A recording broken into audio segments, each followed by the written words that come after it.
Friends, मेरे channel easy way of learning में आपका स्वागत है। आज हम पढ़ेंगे वर्कशीट नंबर 48 सोशल साइंस की आउटकम्स ऑफ डेमोक्रेसी। चलिए पढ़ते हैं क्या है हमारी वर्कशीट में।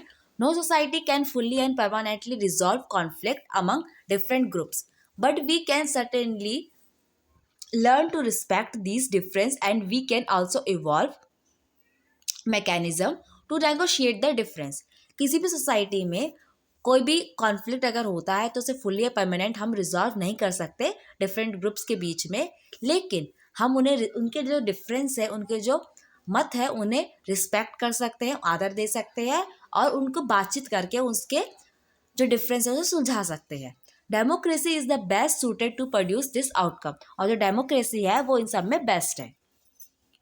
Non democratic regimes often turn a blind eye to और सप्रेस इंटरनल सोशल डिफरेंस। जो नॉन डेमोक्रेटिक जो गवर्नमेंट होती है वो क्या करती है, आंखें बंद कर लेती है या फिर जो अंदर के जो डिफरेंस होते हैं उसे वो दबाने की कोशिश करती है। Ability to handle social difference, division and conflict is thus a definite plus point of democratic regime. इसी तरह के जो सोशल डिफरेंस होते हैं, जो डिवीजन्स होते हैं, जो कॉन्फ्लिक्ट होते हैं, मतभेद होते हैं, उन सभी को हैंडल करना ये किसके लिए, हमारे डेमोक्रेटिक गवर्नमेंट के लिए एक प्लस पॉइंट है। क्योंकि डेमोक्रेटिक गवर्नमेंट क्या करती है, सभी के मतभेदों को साथ लेके चलती है, चाहे वो गुड एक्सपेक्ट हो, चाहे वो बैड एक्सपेक्ट हो, वो सभी को साथ में देखती है। कौन कैसा मत दे रहा है, कौन कोई किसका क्या सुझाव है, वो सभी को साथ लेकर चलती है। A democracy must fulfill two conditions in order to achieve this outcome। जो डेमोक्रेसी है उसको दो कंडीशन को फुलफिल करना पड़ता है इस अचीवमेंट को पाने के लिए। It is necessary to understand that democracy is not simply ruled by majority opinion। ये तो हम सही से जानते हैं कि जो डेमोक्रेसी होती है वो मेजॉरिटी ओपिनियन के ऊपर नहीं चलती। अगर एक रूल के ऊपर या एक नियम के ऊपर बहुत सारे लोग ने मेजॉरिटी दे रखी कि हाँ ये सही है, इसका मतलब ये नहीं है कि वो रूल ही चल जाएगा। वहाँ पे जो माइनॉरिटी क्लास है, जो माइनॉरिटी में जिसमें पक्ष में बैठे हुए हैं, उनकी भी हमें बात सुननी ही होगी।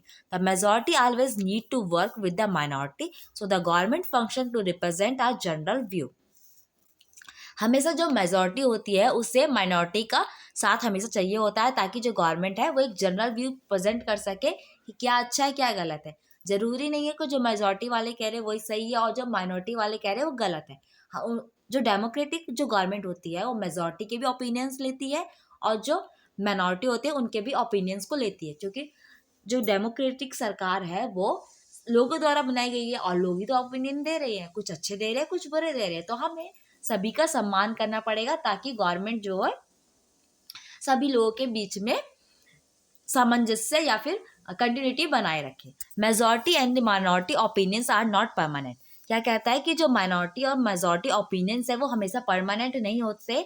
मेजॉरिटी माइनॉरिटी में भी कन्वर्ट हो सकती है और माइनॉरिटी मेजॉरिटी में भी कन्वर्ट हो सकती है। यानी कि जो अभी बहुमत है, मेजॉरिटी जो जिस चीज़ को लेकर अगर बहुत सारे लोग बता रहे हैं कि हाँ ये सही है, ऐसा भी हो सकता है कि वो बाद में कहे कि नहीं ये गलत है। आपने तो पहले तो हम कह रहे थे कि हाँ ये सही है, लेकिन अभी हमें लग रहा है कि ये सही नहीं गलत है, ऐसा भी होता है।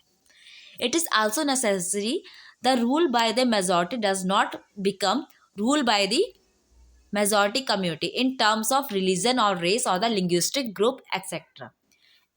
मेजॉरिटी का मतलब ये नहीं है कि कोई मेजॉरिटी कम्युनिटी जो है वो रूल कर रही है, चाहे वो किसी रिलीजन के ऊपर हो। जैसे हमारा इंडिया है उसे बहुत सारे हिंदू लोग हैं, तो इसका मतलब ये नहीं कि जो हिंदू लोग हैं वही सब राज कर रहे हैं, नहीं। डेमोक्रेसी ये उसका मतलब ये नहीं होता कि जो मेजॉरिटी कम्युनिटी है वही रूल करेगी, नहीं, ऐसा नहीं होता। चाहे वो रिलीजन के बेस में हो, चाहे वो रेस के बेस में हो, चाहे वो लिंग्विस्टिक यानी बहुत सारे जो भाषा है उसके ऊपर बेस पे हो, ऐसा नहीं होता है। Rule by majority means the majority rule करती है, इसका मतलब क्या है, that in the case of every decision और in the case of every election different person and group may and can form a majority. Majority का rule करने का मतलब है कोई भी तरह का पर्सन हो सकता है, चाहे वो रिलीजन के बेस पे हो, चाहे वो रेस के बेस पे हो, चाहे वो लिंग्विस्टिक के बेस पे हो, कोई भी दो अलग भाषा बोलने वाले, दो अलग रेस वाले, दो अलग लिंग्विस्ट वाले जो लोग होते हैं वो भी मेजॉरिटी में एक साथ आ सकते हैं, तो मेजॉरिटी वो कहलाती है। Democracy remain democracy as long as the average citizen has a chance to being in majority at the some point of time. Democracy democracy तब तक है जब तक कोई सिटीजन उसकी मेजॉरिटी में नहीं आता, यानी कि जब तक कोई सिटीजन, कोई नागरिक सरकार को अपना मत नहीं देता है तब तक वो मेजॉरिटी सरकार के लिए नहीं है। अगर आधे लोग कह रहे हैं, माइनॉरिटी में ज़्यादातर लोग आ गए कि नहीं आप ये गलत कर रहे हैं, और आधे लोग बोल रहे हैं आप सही कर रहे हैं, सरकार क्या करती है, सभी का मत लेती है। तो उसके लिए ज़रूरी है लोग ताकि ओपिनियन दे, मेजॉरिटी किसमें, माइनॉरिटी किसमें, इससे पता चलता है कि जो गवर्नमेंट है वो सही कर रही है या नहीं कर रही है।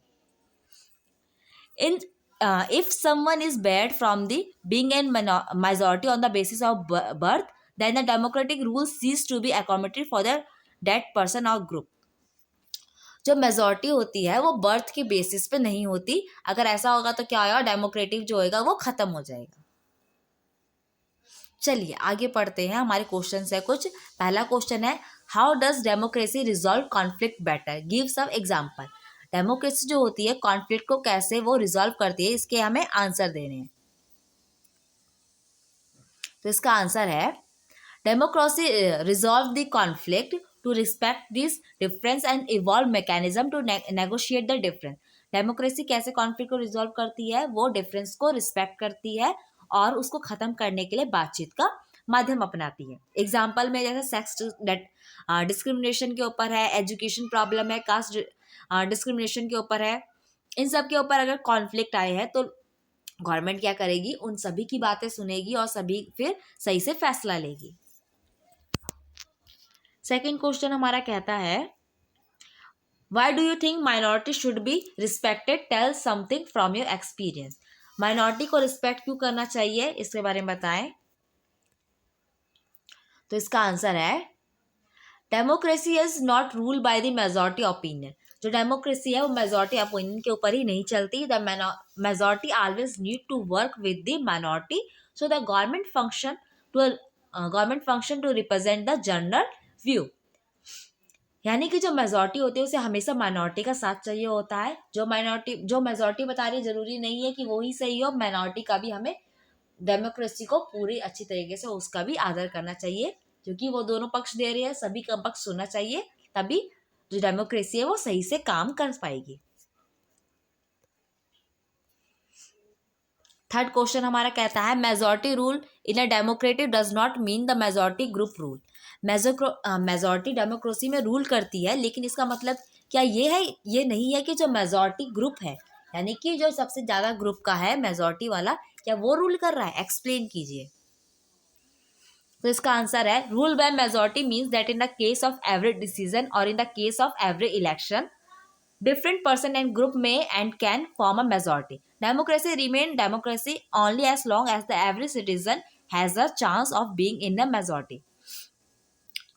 रूल ऑफ मेजॉरिटी का मतलब ये है कि कोई भी गवर्नमेंट डिसीजन ले रही है, इलेक्शन ले रही है, डिफरेंट पर्सन और डिफरेंट ग्रुप मिलके क्या कर रहे हैं, उसको एक मेजॉरिटी बना रही है, यानी वो उसको हेल्प कर रहे हैं, उसे अप्रिशिएट कर रहे हैं कि हाँ आप सही है, वो मेजॉरिटी होती है।